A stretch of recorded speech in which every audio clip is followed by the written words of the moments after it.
안녕하십니까. 이원타증권에서 금융 담당하는 정태준입니다. 오늘 은행 이원타 투데이 자료 말씀드리도록 하겠습니다.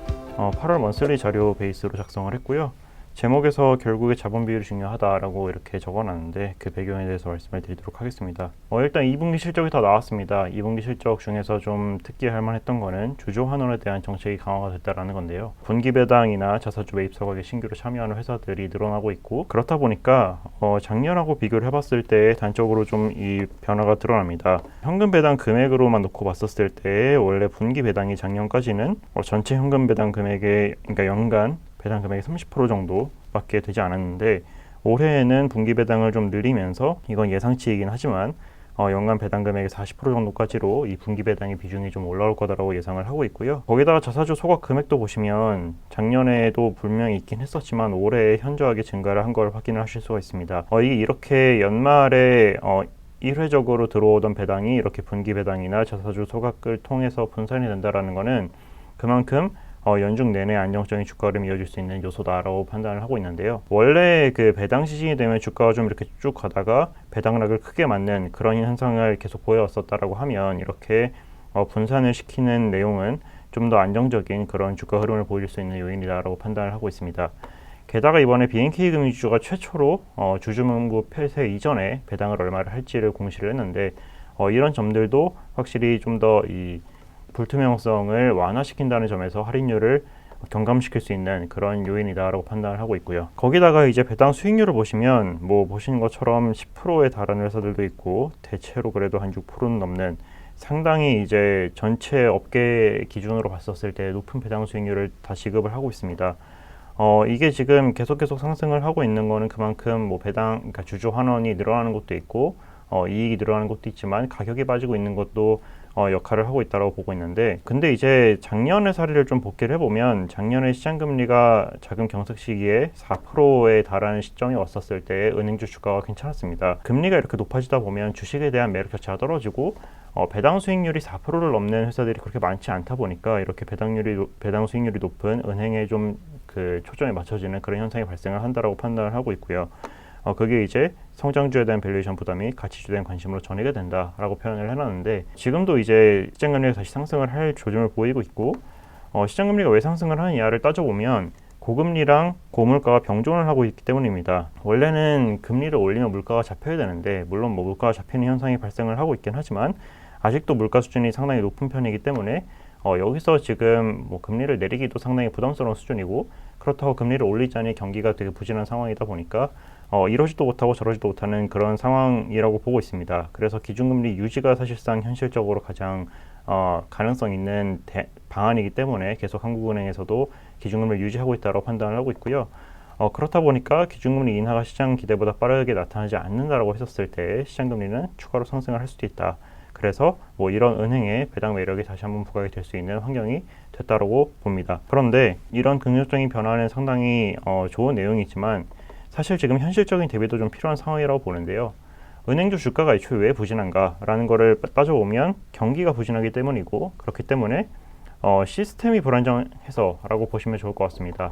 사실 은행 자체는 상당히 건전하고요. 역사상 이렇게 건전했었던 적이 없었을 정도로 건전하고, 자본 적정성 비율도 역대 최고 수준을 기록을 하고 있는데, 그럼에도 불구하고 은행이 아닌 저축은행이나 다른 비은행 금융기관들의 전체적인 시스템 건전성이 불안하다 보니까 은행도 디스카운트를 좀 받는 거다라고 생각을 합니다. 왜냐하면 시스템이 불안정해지고 위기가 생겼을 때 그거를 자금 지원이나 혹은 인수나 이런 거를 통해서 지원을 하는 역할은 은행이 담당을 하거든요. 과거에 저축은행 사태 때에 저축은행을 인수했던 것도 은행이고, 당장의 최근의 사례를 놓고 보면 해외에서 실리콘밸리 은행이 망했을 때 JP모건이 인수를 했었죠. 그래서 그런 것들 때문에 이제 할인을 받는 거다라고 봤었을 때는, 이제 당장의 경기가 회복을 하기 전까지는 이런 당국의 스트레스 완충 자본 적립이라든지 이런 식의 압박이 계속 가해질 수밖에 없다라고 판단을 합니다. 신한지주가 원래 목표 CET1 비율이 12%였는데요. 이번에 13%를 올렸습니다.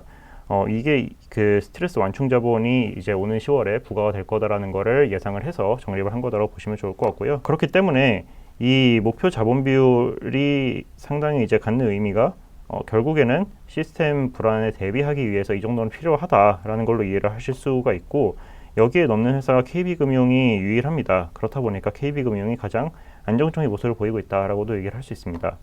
사실 원래 13%를 넘는 회사들이 또 있었는데요. 하나금융주도 원래 13%를 넘었었고 신한도 넘었었습니다. 그런데 지금 하락을 한 거고, 특히 이제 하나는 하락세가 좀 빠른 상황이고, 지방은행 중에서도 이제 DGB 같은 데는 감소를 한 모습을 보이고 있는데, 이 하나랑 DGB 같은 경우에는 대출 자산의 성장이 빠릅니다. 그렇다 보니까 워낙 그 위험 가중 자산의 증가 속도가 빨라서 자본 비율이 떨어진다라고 이해를 하시면 좋을 것 같고, 이런 경우에는 이제 적극적인 주주 환원에는 좀 무리가 생긴다라고도 이해를 하실 수가 있습니다. 게다가 자본 적정성 말고도 이 그러니까 자산 건전성에 대한 우려도 계속 제기는 되고 있는데요. 대규모 선제 충당금이 올해 상반기에도 반영이 되었습니다. 그거를 보시면 2분기만 놓고 봤을 때 경상 대손 비용률은 뭐 대체로 한 40 정도라고 보시면 좋을 것 같은데, 추가로 선제 충당금을 쌓으면서 이제 이 충당금 레벨이 좀 올라간 거를 확인하실 수가 있고요.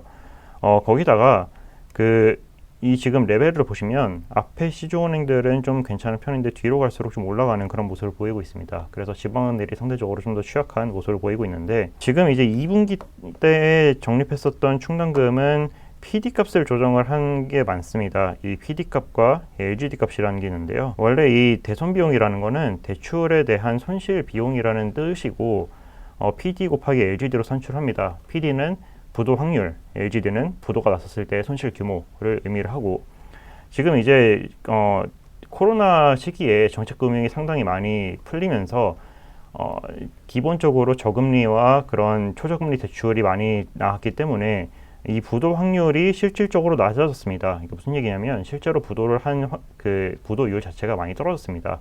그런데 이제 그 정책금융이 끝나가는 상황이다 보니까 원래 그 은행들의 기준이 되는 PD 값이 있는데, 그 PD 값을 다시 원상복귀를 시켜가지고 적용을 해라 라고 하다 보니까 이제 여기서 보시는 것처럼 그 추가 충당금이 이렇게 들어간 거다라고 보시면 좋을 것 같고요. 이제는 이제 하반기 때 이 PD 값은 조정이 됐기 때문에 하반기 때는 LGD 값을 조정을 해서 부도가 났다고 했을 때에 발생할 수 있는 손실 규모를 좀 더 크게 예측을 해라라고 해서 충당금을 적립할 수가 있습니다.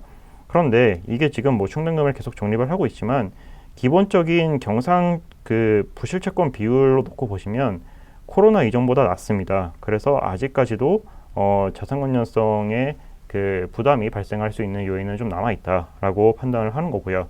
그렇기 때문에 추가 충당금 적립 이슈도 계속 있을 거다라고 보는 겁니다. 결국에는 이렇게 자본 적정성과 자산 건전성에 대한 그런 우려가 있는 상황에서 그 대비가 잘 되어 있는 은행일수록 훨씬 더 주주 환원을 적극적으로 할 수 있는 환경이 된다라고 판단을 하고 있기 때문에 탑픽은 KB금융, 차선호는 신한주주를 말씀을 드리는 거고요. 아까 보여드렸듯이 KB금융 자본비율이 제일 높고 그 다음에 신한주주가 다음으로 높고요. 여기 그 자산 건전성에서 보시면 선제 충당금을 적립을 한다라고 봤었을 때에도 시중은행들이 상대적으로 더 그 우호적인 모습을 보이고 있는 것을 보실 수가 있습니다. 그렇기 때문에 이번에 7월 주가도 KB금융이 가장 아웃서라고, 그 다음에 신한이 견조했다라고 판단을 하고 있고요. 앞으로도 이 자본 비율에 따른 밸류에이션 차이가 좀 더 심화되지 않을까라고 판단을 하고 있습니다. 예, 자세한 내용 자료 참고 부탁드립니다. 감사합니다.